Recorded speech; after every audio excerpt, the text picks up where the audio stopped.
بسم اللہ الرحمن الرحیم۔ محترم و معزز سامعین، تفسیر قرآن کا سلسلہ چل رہا ہے۔ آپ تمام سے درخواست ہے کہ آپ بھی پابندی کے ساتھ اس کے سننے کا اہتمام فرمائیں اور دوسروں کو بھی اس سلسلے سے جوڑنے کی فکر کریں، یعنی اس چینل کو سبسکرائب کریں اور دوسروں تک اس کو شیئر کریں۔ بیل آئیکن کو بھی ضرور دبائیں تاکہ جب کبھی ہماری جانب سے کوئی تفسیر کا یا مسئلے کا یا دیگر کسی چیز کا کلپ جاری کیا جائے آپ تک نوٹیفیکیشن ضرور پہنچ جائے۔ آج ہم تفسیر کریں گے سورہ یونس کی آیت نمبر 31 سے۔ 11ویں پارے کی سورہ یونس کے آیت نمبر 31 سے آج تفسیر ہوگی۔ اعوذ باللہ من الشیطان الرجیم، بسم اللہ الرحمن الرحیم۔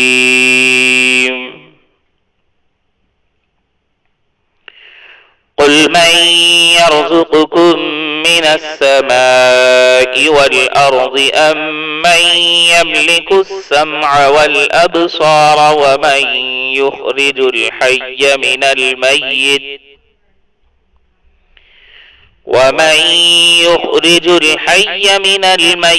ويخرج الميت من الحي ومن يدبر الأمر فسيقولون الله فقل أفلا تتقون۔ اے پیغمبر، ان مشرکوں سے کہہ دو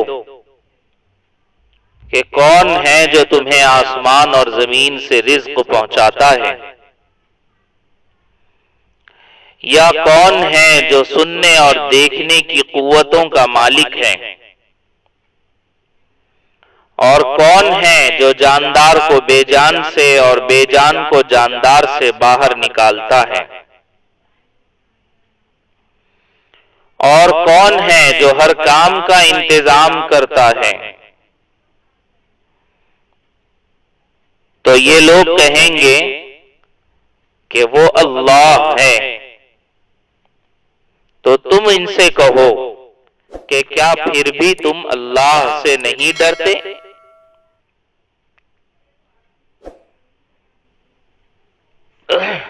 آیت مبارکہ میں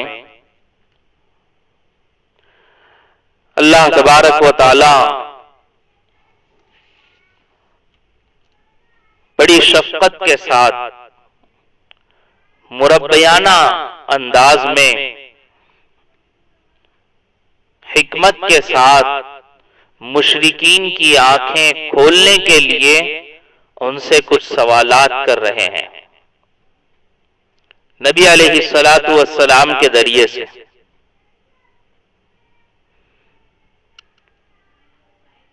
آپ علیہ السلام کو خطاب کر کے اللہ تبارک و تعالی ارشاد فرماتے ہیں کہ نبی جی، ان لوگوں سے کہیے کہ آسمان اور زمین میں سے تم کو رزق کون دیتا ہے؟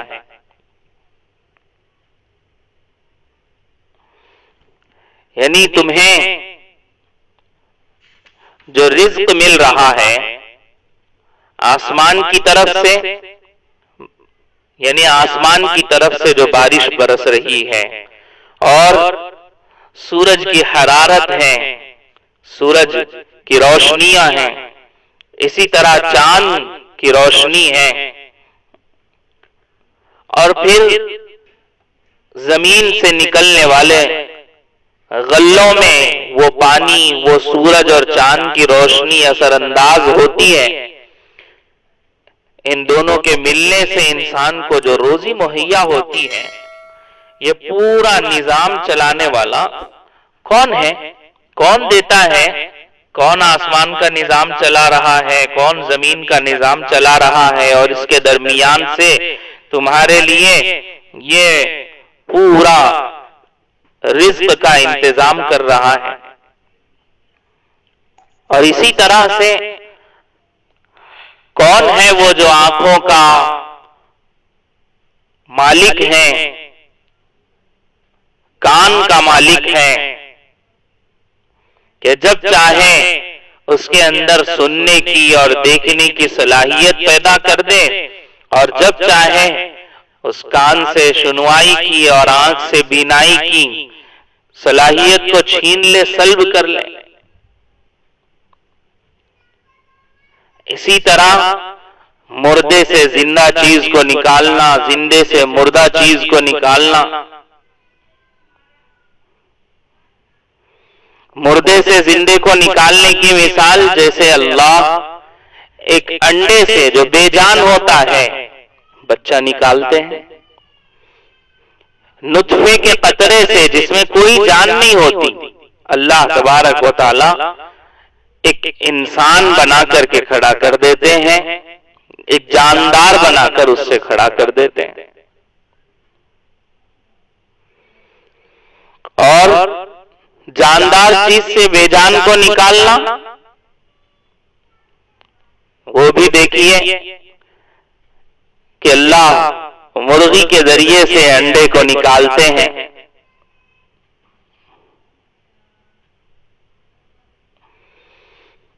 تو یہ سارے کام کون کرتا ہے؟ اس کے پیچھے جو ایک تدبیر ہے، ایک جو نظام ہے، وہ نظام کون چلاتا ہے؟ پھر اللہ خود فرما رہے ہیں کہ جب آپ ان لوگوں سے یہ سوال کرو گے نا تو یہ سب کے سب یہی کہیں گے کہ ان چیزوں کو پیدا کرنے والا تو ایک اللہ ہے، اللہ کے علاوہ کون کر سکتا ہے؟ تو جب خود یہ کہیں کہ اللہ ہی کرتا ہے تو پھر تم ان سے کہنا کہ تم پھر اس اللہ سے ڈرتے کیوں نہیں ہو، اس کا خوف کیوں نہیں کرتے ہو، اس کا اقرار تو کرتے ہو کہ اللہ ہے، لیکن پھر اس کی عبادت کیوں نہیں کرتے ہو؟ مانتے ہو کہ اصلی خالق وہی ہے، مالک وہی ہے، سارے عالم کا مدبر یعنی تدبیر کرنے والا، نظام چلانے والا وہی ہے، اس کے باوجود تم اس سے ڈرتے کیوں نہیں ہو؟ فَذَلِكُمُ اللَّهُ رَبُّكُمُ الْحَقُّ فَمَاذَا بَعْدَ الْحَقِّ إِلَّا الضَّلَالُ فَأَنَّىٰ تُصْرَفُونَ. پھر تو لوگوں وہی اللہ ہے جو تمہارا مالک برحق ہے. پھر حق کے کھل جانے کے بعد گمراہی کے سوا اور کیا باقی رہ جاتا ہے؟ اس کے باوجود تمہیں کوئی کہاں الٹا لیے جا رہا ہے.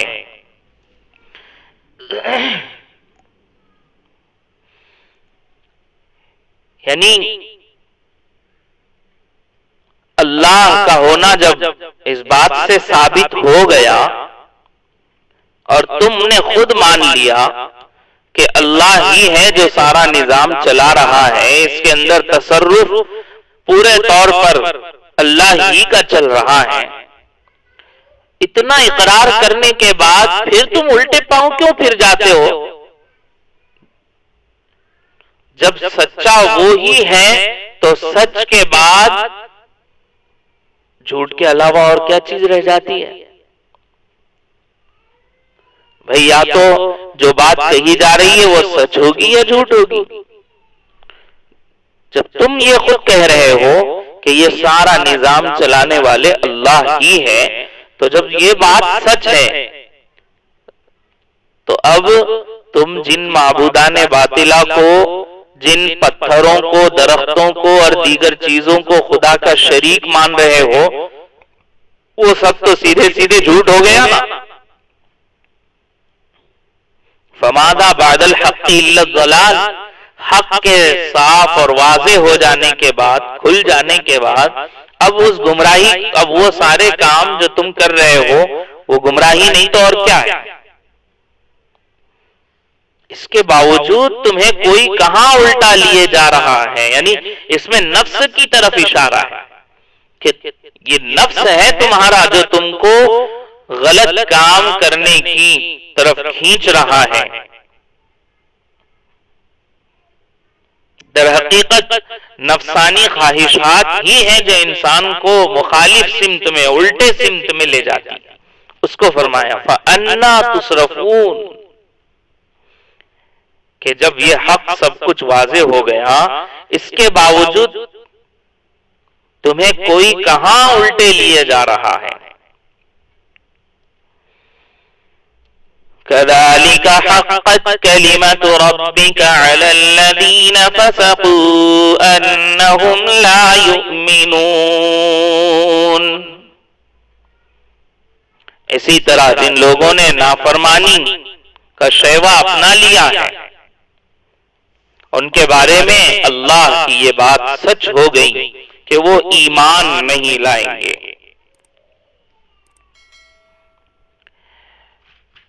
یعنی جن لوگوں نے نافرمانی کرنے کا طریقہ اپنا لیا ہے، سب کچھ سمجھنے کے باوجود بھی وہ نافرمانی کرتے ہی رہتے ہیں، تو ان کے سلسلے میں یہ فرمایا جا رہا ہے کہ اللہ تبارک و تعالیٰ کے علم میں پہلے ہی سے یہ بات ہے کہ ایسے متمرد سرکشوں کی قسمت میں ایمان نہیں ہوگا۔ ان کی سرکشی کی بنیاد پر علم الہی میں یہ بات محفوظ ہے کہ یہ دنیا میں جانے کے بعد سرکشی ہی پر اترنے والے ہیں۔ اللہ نے ہر انسان کو بھلائی کرنے کی بھی طاقت دی ہے، برائی کرنے کی بھی طاقت دی ہے۔ اللہ فرما رہے ہیں کہ ہمارے علم کے مطابق یہ بات طے ہے کہ یہ بندہ جا کر باوجود بھلائی کا اختیار دینے کے بھی برائی ہی میں پڑا رہے گا، اور اس کی برائی کی وجہ سے اس کو ایمان نصیب نہیں ہوگا۔ اللہ کی یہ بات ثابت ہو کر رہ گئی دنیا میں آنے کے بعد ان لوگوں کے۔ تو ان لوگوں نے سرکشی جو ہے پہلے ہی سے طے کر رکھی ہیں، اور سرکشی پر ہمیشہ اترتے ہی رہتے ہیں، اس وجہ سے ایمان ان کو نہیں ملے گا۔ قُلْ هَلْ مِن شُرَكَائِكُم مَّن يَبْدَأُ الْخَلْقَ ثُمَّ يُعِيدُهُ قُلِ اللَّهُ يَبْدَأُ الْخَلْقَ ثُمَّ يُعِيدُهُ فَأَنَّىٰ تُؤْفَكُونَ۔ کہو کہ جن کو تم اللہ کے ساتھ شریک مانتے ہو، کیا ان میں کوئی ایسا ہے جو مخلوقات کو پہلی بار پیدا کرے، پھر ان کی موت کے بعد انہیں دوبارہ پھر پیدا کر دے؟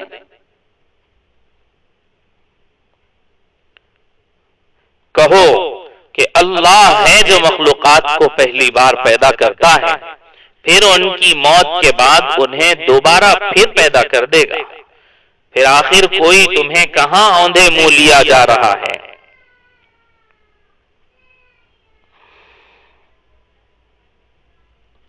یہاں پر بھی اللہ تبارک و تعالی اپنی حکمت سے، شفقت سے ان لوگوں کو سمجھا رہے ہیں۔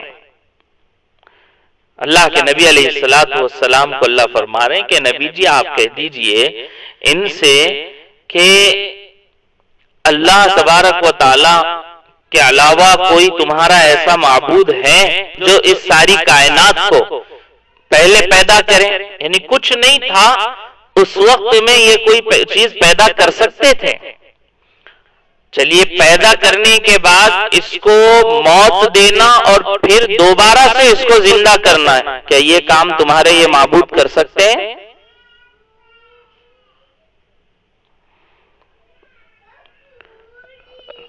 ہو ہی نہیں سکتا ایسا، اللہ کے علاوہ کوئی ہے ہی نہیں جو اس کائنات کو پیدا کر سکتا تھا اور پھر پیدا ہونے کے بعد اس کو دوبارہ جب موت کی نیند ساری کائنات کو سلا دیا جائے گا اس کے بعد پھر دوبارہ اٹھا کر لائے. اللہ ہی ہے جس نے کچھ نہ ہوتے ہوئے اس خوبصورت کائنات کی تخلیق کی. کچھ بھی نہیں تھا، کچھ بھی نہیں تھا. اس وقت میں اللہ تبارک و تعالیٰ نے اس کائنات کی تخلیق کی، اس کو پیدا کیا. ایک بات ہوتی ہے کہ کوئی چیز سامنے پہلے سے تیار ہے اور پھر کہا جائے کہ بھائی اس جیسی ایک چیز اور بنا کر بتا دو، تو وہ بنانا آدمی کے لیے آسان ہوتا ہے. لیکن ایک چیز یہ ہوتی ہے کہ پہلے سے کوئی چیز تیار ہی نہ ہو، ایک دم نئی ایجاد کرنے کے لیے کہا جائے تو وہ مشکل ہوتا ہے. کائنات کی کوئی مثال نہیں تھی، کوئی نظیر نہیں تھی جس کو دیکھ کر بنایا جاتا. اللہ نے اس کو سب سے پہلے بنایا اور پھر ایک وقت آئے گا اس کو موت کی نیند سلا دے گا باری تعالیٰ اور پھر دوبارہ اس کو اٹھا کر لائے گا. اللہ فرما رہے ہیں کہ تمہارے جن کو تم اپنا معبود مانتے ہو، اللہ کا شریک مانتے ہو، ان میں سے کوئی ایسا کر کے دکھانے والا ہے؟ نہیں ہے. جب نہیں ہے تو پھر وہ معبود کیسے ہوئے اور وہ معبود برحق کے شریک کیسے بن سکتے ہیں؟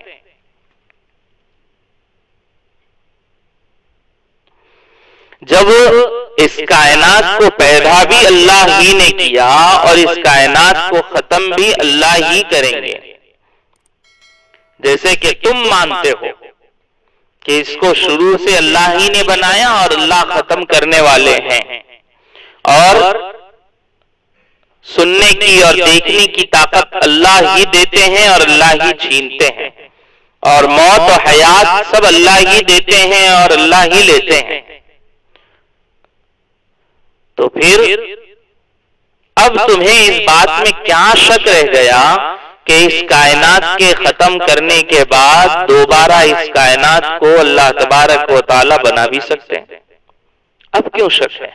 جب پہلی بار بنانے میں اللہ تبارک و تعالیٰ کو کوئی دشواری نہیں ہوئی تو دوبارہ بنانے میں کیا دشواری ہو جائے گی؟ تو اس کے ذریعے سے آخرت کو بھی ثابت کر دیا کہ پہلے اس نے بنایا، پھر اب ختم کرے گا اور پھر اسی طرح سے اس کو دوبارہ اٹھا کر کھڑا بھی کرے گا. قُلْ هَلْ مِن شُرَكَائِكُم مَّن يَهْدِي إِلَى الْحَقِّ قُلِ اللَّهُ يَهْدِي لِلْحَقِّ أَفَمَن يَهْدِي إِلَى الْحَقِّ أَحَقُّ أَن يُتَّبَعَ أَمَّن لَّا يَهِدِّي إِلَّا أَن يُهْدَىٰ فَمَا لَكُمْ كَيْفَ تَحْكُمُونَ. کہو کہ جن کو تم اللہ کے ساتھ شریک مانتے ہو، کیا ان میں کوئی ایسا ہے جو تمہیں حق کا راستہ دکھائے؟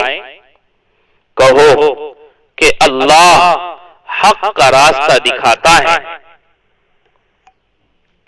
اب بتاؤ کہ جو حق کا راستہ دکھاتا ہو کیا وہ اس بات کا زیادہ حقدار ہے کہ اس کی بات مانی جائے، یا وہ زیادہ حقدار ہے جس کو خود اس وقت تک راستہ نہ سوجھے جب تک کوئی دوسرا اس کی رہنمائی نہ کرے؟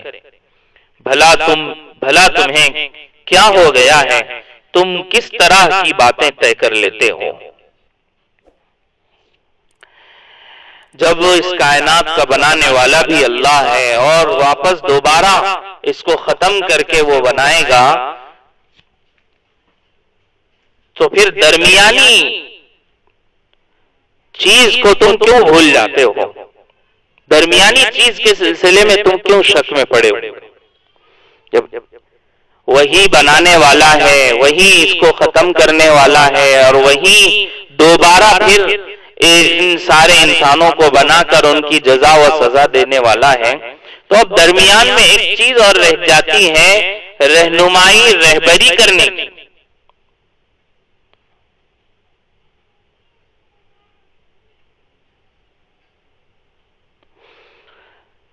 یعنی بندوں کو صحیح راستہ بتانے کی، تو وہ بھی اللہ ہی کرتا ہے۔ اگر نہیں سمجھتے تم اس بات کو تو بتاؤ پھر تمہارے پاس کوئی ایسا ہے جو تمہیں صحیح اور اچھا اور سچا راستہ بتا سکے؟ تم جتنے چیزوں کو پوج رہے ہو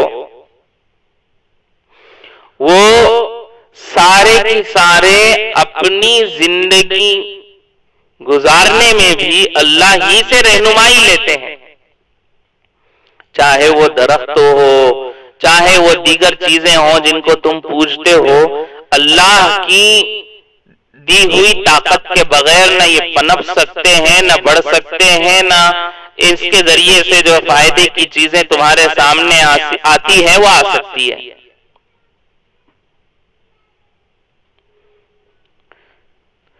تو جب اللہ کے بتائے بغیر یہ خود اپنی چیزوں کے اندر تصرف نہیں کر سکتے، خود اپنی زندگی گزارنے کا ان کو صحیح سلیقہ طریقہ نہیں ہے، تو تمہاری کیا رہبری اور رہنمائی یہ کر سکتے ہیں؟ رہی بات بتوں کی جو پتھر وغیرہ کے بے جان چیزوں کے بنے ہوئے، یہ تو مسکین بیچارے کس گنتی میں ہیں جو کسی کی رہنمائی سے بھی چلنے کی قدرت نہیں رکھتے۔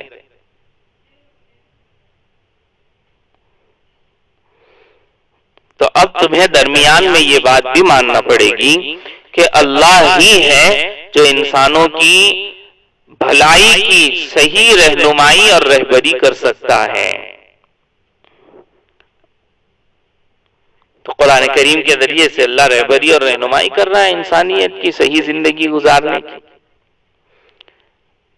لہذا یہ جو قرآن آ رہا ہے اس کی رہبری میں، اس کی رہنمائی میں زندگی گزارنے کی کوشش کرو۔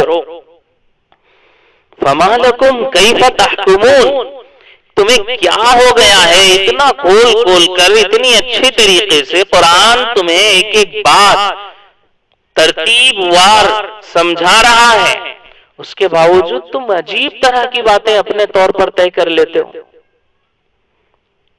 عجیب چیزیں تم طے کر لیتے ہو کہ فلاں بت کے سامنے جھکیں گے تو وہ یہ کرے گا، فلاں بت کے سامنے جھکیں گے تو یہ کرے گا، فلاں ہمیں ہماری رہبری کرے گا، فلاں ہماری سفر میں حفاظت کرے گا، فلاں کہاں سے وہ خود اپنے سلسلے میں کوئی چیز کے کرنے کا اختیار نہیں رکھتے، تو تمہیں کہاں سے وہ رہبری اور رہنمائی دیں گے، کریں گے، اور تمہاری کہاں سے حفاظت کریں گے؟ سب کچھ کرنے والے اللہ ہیں، لہذا اپنا رہبر اور رہنما بھی اللہ ہی کو طے کرو، تبھی تم صحیح زندگی گزار سکتے ہو۔ اور یہ جو تم نے طے کر رکھے ہیں نا، پادری اور راہب اور رہبان اور الگ الگ قسم کے جو سادھو سنت تم نے طے کر رکھے ہیں، جن کے سلسلے میں یہ کہتے ہو کہ یہ ہمیں رہبری کریں گے صحیح زندگی گزارنے کی، تو ان کے سلسلے میں اللہ تبارک و تعالیٰ فرمان وَمَا يَتَّبِعُ أَكْثَرُهُمْ إِلَّا ظَنًّا إِنَّ الظَّنَّ لَا يُغْنِي مِنَ الْحَقِّ شَيْئًا إِنَّ اللَّهَ عَلِيمٌ بِمَا يَفْعَلُونَ۔ سچ بات تو یہ ہے کہ ان مشرکین میں سے اکثر لوگ صرف وہم اور اندازے کے پیچھے چلتے ہیں، اور یہ یقینی بات ہے کہ حق کے معاملے میں صرف اندازہ کبھی کوئی کام نہیں دے سکتا، وہم کوئی کام نہیں دے سکتا۔ یقین جانو جو کچھ یہ لوگ کر رہے ہیں اللہ اس کا پورا علم رکھتا ہے۔ یہ جن سادھو سنتوں کے پیچھے تم پڑے ہوئے ہو نا، یہ صرف ایک اٹکل چلاتے ہیں اپنی۔ جب تمہیں یہ معلوم ہو چکا کہ کائنات کو ابتدا سے اللہ نے پیدا کیا اور اس کو ختم بھی اللہ ہی کریں گے، اور اس کے اندر صحیح زندگی گزارنے کی رہبری اور رہنمائی بھی تمہیں اللہ ہی کریں گے۔ تو پھر اب تمہیں ان ساری چیزوں کے طے کرنے کے لیے ان سادھو سنتوں کی کیا ضرورت پڑ گئی؟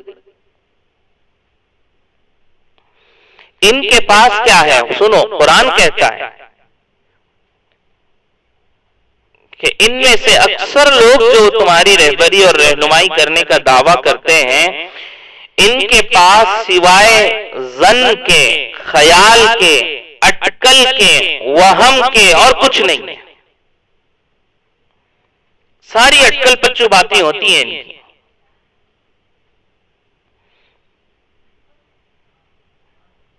اور اٹکل سے چلائے ہوئے تیر حق اور صداقت کی بحث میں کوئی کام نہیں دیتے۔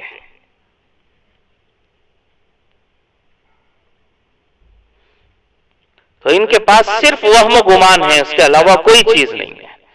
اس لیے آپ دیکھیں جتنے مذاہب اسلام کے علاوہ ہیں دنیا کے اندر، ان تمام مذاہب کی بنیادیں صرف تجربات پر، صرف وہم اور خیال کی بنیاد پر ہیں۔ سارے مذاہب کی بنیاد کہ ایسا ہو سکتا ہے یا کبھی کہیں ایسا ہوا تھا اس لیے ایسا ہوگا، یہ طے کر دیا۔ ساری کہانیاں ہیں، قصے ہیں ان کی بنیاد۔ اللہ فرما رہے ہیں کہ اللہ جان رہے ہیں، دیکھ رہے ہیں جو کچھ یہ کر رہے ہیں، اللہ کو اس کا پورا پورا علم ہے۔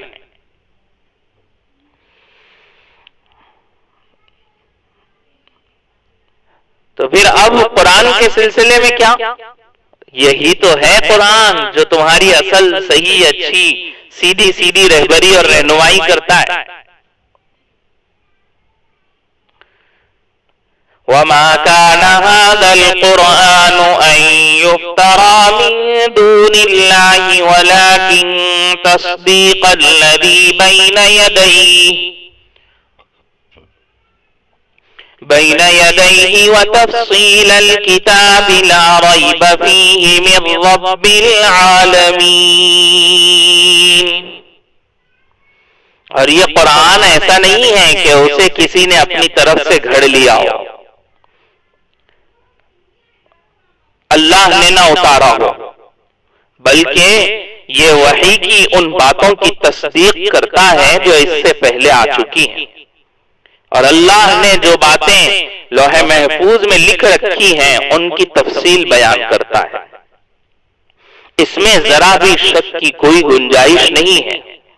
یہ اس ذات کی طرف سے ہے جو تمام جہانوں کی پرورش کرتی ہے۔ قرآن کریم ہے یہ، اللہ کی جانب سے نازل شدہ ہے۔ اس کے اندر کسی بھی طرح کے کوئی شک و شبے کی گنجائش نہیں ہے۔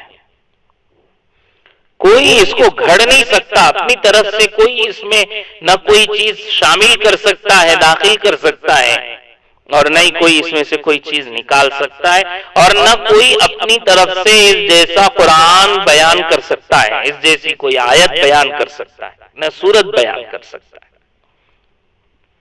اللہ کی نازل شدہ کتاب ہے، اس میں رتی برابر بھی قیامت تک کوئی فرق نہیں آ سکتا ہے۔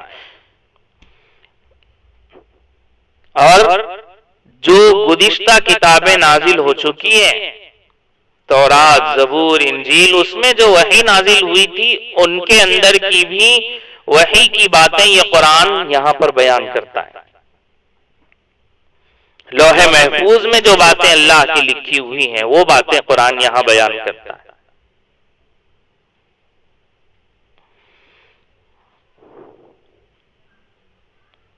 یعنی قرآن کریم جو آ رہا ہے وہ کسی انسانی دماغ سے نکلی ہوئی چیز نہیں ہے، بلکہ لوح محفوظ سے نازل شدہ ایک کتاب ہے، جس میں اللہ تعالیٰ نے ہر طرح کے احکام ہمیں پہلے سے، ازل سے لکھ رکھے ہیں، دنیا کے بنانے سے 50,000 سال پہلے سے لکھ رکھے ہیں۔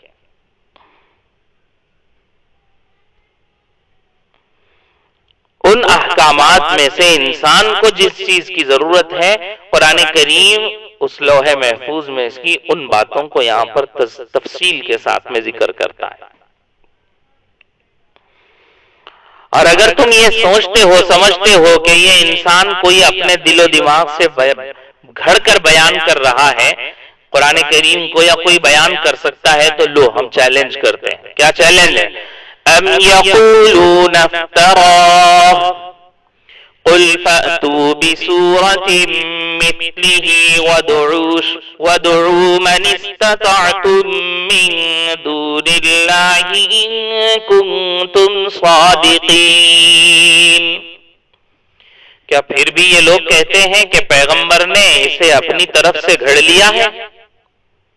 کہہ دو کہ پھر تو تم بھی اس جیسی ایک صورت گھڑ کر لے آؤ، اور اس کام میں مدد لینے کے لیے اللہ کے سوا جس کسی کو بلا سکو بلا لو، اگر تم اپنی بات میں سچے ہو۔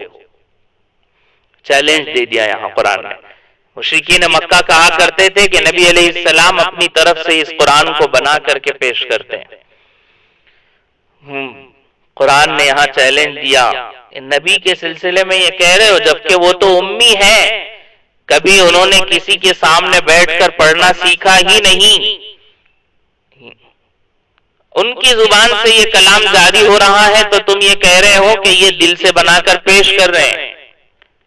چلو ٹھیک ہے، اگر ان کے سلسلے میں یہ کہہ رہے ہو تو ایک چیلنج ہم تمہیں کرتے ہیں۔ وہ چیلنج کیا ہے کہ تم اور تمہارے جتنے چیلے چپاٹے جو عربی زبان کے جاننے کا دعویٰ کرتے ہیں کہ ہم ماہر ہیں عربی کے، اور وہ لوگ جن کے گھروں کی بچیاں بھی بڑے بڑے اشعار کے قصیدے پڑھ کر بیان کر دیتی ہیں، ایسے لوگوں سے یہاں چیلنج کر رہے ہیں کہ آؤ تم سب مل کر آؤ، اور اللہ کے علاوہ جس کو ساتھ لینا چاہتے ہو ساتھ لے لو، اور پھر اس قرآن کی جیسی ایک چھوٹی سی سورت ہی لا کر پیش کر دو۔ فَأْتُوا بِسُورَةٍ مِّن مِّثْلِهِ، ایک چھوٹی سی صورت لا کر پیش کرو اگر تم اپنے اس دعوے میں سچے ہو۔ کیا دعویٰ؟ کہ یہ قرآن کوئی نبی اپنی جانب سے گھڑ کر تمہارے سامنے پیش کر رہا ہے۔ اگر تم اپنے اس دعوے میں سچے ہو تو ایک صورت لا کر پیش کرو، چھوٹی سے چھوٹی، کوئی لا کر پیش نہیں کر سکا۔ ساری تاریخ گواہ ہے آج تک، اور آج تک قرآن کریم کا یہ چیلنج جاری ہے، قیامت تک قرآن یہ چیلنج انسانوں کو دیتا رہے گا۔ کوئی تو اس جیسی ایک صورت لا کر کے پیش کر سکے، نہیں کر سکے، نہ آج تک کر سکے، نہ قیامت تک جو ہے قرآن کریم کی طرح کی کوئی صورت یا آیت لا کر کے پیش کر سکے۔ آگے ایک جگہ اللہ تبارک و تعالیٰ نے قرآن کریم کے اندر یہ بھی چیلنج فرمایا ہے، مشرکین مکہ جب اس چیلنج پر کھڑے نہ اتر سکیں، ایک صورت لا کر کے پیش نہیں کی، تو اللہ نے ایک جگہ فرمایا کہ ایک آیت ہی لا کر پیش کر دو، چلو سورت بننی پڑتی تم سے تو، لیکن کوئی پیش نہیں کر سکا۔ معلوم ہوا کہ قرآن اللہ کی جانب سے نازل شدہ کتاب ہے، کوئی دنیا میں اس طرح کی نہ سورت گھڑ سکتا ہے نہ آیت گھڑ سکتا ہے۔ بل كذبوا بما لم يحيطوا بعلمه ولما يأتهم تأويله كذلك كذب الذين من قبلهم فانظر كيف كان عاقبة الظالمين۔ اصل بات یہ ہے کہ جس چیز کا احاطہ یہ اپنے علم سے نہیں کر سکے اسے انہوں نے جھوٹ قرار دے دیا، اور ابھی اس کا انجام بھی ان کے سامنے نہیں آیا۔ اسی طرح جو لوگ ان سے پہلے تھے انہوں نے بھی اپنے پیغمبروں کو جھٹلایا تھا، پھر دیکھو کہ ان ظالموں کا انجام کیسا ہوا۔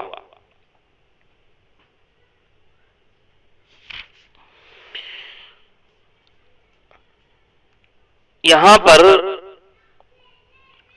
مشرکین کے انکار کی بنیاد اللہ تبارک و تعالی بیان فرما رہے ہیں کہ یہ قرآن کریم اور اس کی باتوں کا جو انکار کر رہے ہیں، اس کے انکار کرنے میں دراصل ان کا تعصب کار فرما ہے۔ دشمنی کی بنیاد پر. بہت قرآن کریم کی باتوں کو اچھی طرح سے سمجھنے کے بعد یہ اس کا انکار نہیں کر رہے،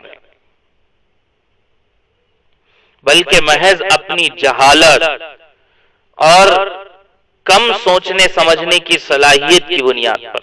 سوچنے سمجھنے کی صلاحیت ہی ان کے اندر زیادہ نہیں ہے، یا یہ دشمنی کی بنیاد پر، تعصب کی بنیاد پر سمجھنا اور سوچنا ہی نہیں چاہتے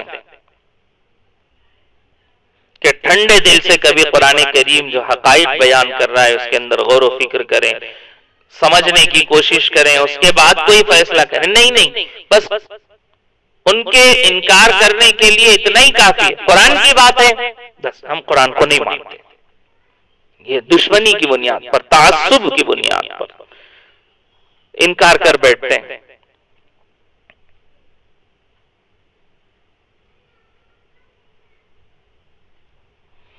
قرآن کریم نے جو کچھ بھی غیب کی خبریں بتائی ہیں، چاہیے تھا کہ ان غیب کی خبروں کو یہ پہلے پرکھتے، سوچتے، دیکھتے.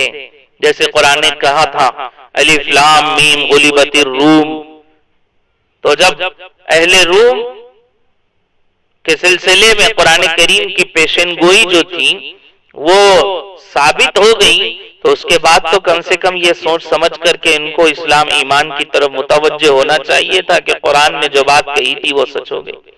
نہیں، سوچا ہی نہیں، کبھی اس کی طرف دیکھا ہی نہیں، اس کی تحقیق کے چکر میں پڑے ہی نہیں، سیدھے انکار پر اتر آئے.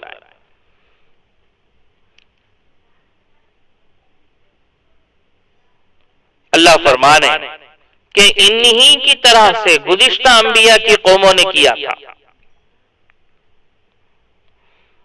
بغیر سوچے سمجھے اپنے نبیوں کی باتوں کا انکار کر بیٹھے. تو دیکھو کہ اب ان کا کیسا انجام ہوا تھا. قوم عاد کا، قوم ثمود کا، قوم نوح کا، قوم لوط کا کیسے انجام ہوا. بغیر سوچے سمجھے نبیوں کی باتوں کا انکار کیا، اللہ کے عذاب کے اندر گرفتار ہوئے. لیکن ہر قوم کے اندر ایسے لوگ ہوئے ہیں جو بعض ایمان لائے، بعض ایمان نہیں لائے. وَمِنْهُمْ مَنْ يُؤْمِنُ بِهِ وَمِنْهُمْ مَنْ لَا يُؤْمِنُ بِهِ وَرَبُّكَ أَعْلَمُ بِالْمُفْسِدِينَ. اور ان میں سے کچھ ایسے ہیں جو اس قرآن پر ایمان لے آئیں گے، اور کچھ وہ ہیں جو اس پر ایمان نہیں لائیں گے، اور تمہارا پروردگار فساد پھیلانے والوں کو خوب جانتا ہے. نبی علیہ السلام کی تسلی کے لیے بھی کہا جا رہا ہے کہ نبی جی آپ یہ نہ سمجھیں کہ آپ اتنا کڑ کر آپ اپنے جی جان سے جو ان کے سامنے حقائق کو پیش کرنے کی کوشش کر رہے ہیں تو آپ کی بات کو ہر کوئی مان لے گا. نہیں، ایسا نہیں ہوگا. بعض ایمان لائیں گے اور بعض ایمان نہیں لائیں گے. جو نہیں ایمان لائیں گے ان کی وجہ سے آپ اپنی جان کو جوخم میں مت ڈالیے، اپنے آپ کو تکلیف میں مت ڈالیے، زیادہ پریشان مت ہو جائیے، ہلاکت کے قریب مت چلے جائیے. آپ زیادہ فکر نہ کریں، آپ کا رب فساد برپا کرنے والوں کو، پریشان کرنے والوں کو خوب جانتا ہے، اور اللہ تبارک و تعالی ان کے مطابق ان کو ان کی فساد اور ان کی بدتمیزی کا جو ہے سزا ضرور دے گا. اللہ تبارک و تعالی ہم تمام کو قرآن کریم کو اچھی طرح سے پڑھنے، سمجھنے اور اس کی باتوں کو دوسروں تک پہنچانے کی توفیق عطا فرمائے. قرآن کریم کو سمجھنا ایک بڑا فریضہ ہے، بہت بڑا فریضہ ہے. اس لیے علماء نے قرآن کریم کے 5 حق بیان فرمائے. تفسیر کے اخیر میں ایک بات یہ خاص طور پر ذکر کرنا کہ 5 حق قرآن کریم کے علماء نے بیان فرمائے ہر ایمان والے پر. کیا ہے؟ سب سے پہلا اس قرآن کریم کے اوپر ایمان لانا. دوسرا اس قرآن کریم کو تجوید کے ساتھ پڑھنا سیکھنا. تیسرا اس قرآن کریم کو اچھی طرح سے سمجھنا. چوتھا اس قرآن کریم کے احکام پر عمل کرنا. اور پانچویں اس قرآن کریم کی باتوں کو دوسروں تک پہنچانا۔ یہ 5 حق ہر ایمان والے کے اوپر قرآن کریم کے عائد ہوتے ہیں۔ ہر ایمان والے کو کوشش کرنا چاہیے کہ قرآن کریم کے ان 5 حقوق کو ادا کریں، ورنہ کل روز قیامت قرآن کریم اس کے سلسلے میں اللہ تبارک و تعالیٰ کے سامنے ہمارے لیے پکڑ کا ذریعہ بن سکتا ہے۔ اللہ تبارک و تعالیٰ عمل کی توفیق نصیب فرمائے۔ چلیے سامعین، انشاءاللہ پھر سحر میں ملتے ہیں نئے مسائل کے ساتھ، اور دوپہر 2 بجے اگلی آیات کی تفسیر کے ساتھ۔ السلام علیکم ورحمۃ اللہ وبرکاتہ۔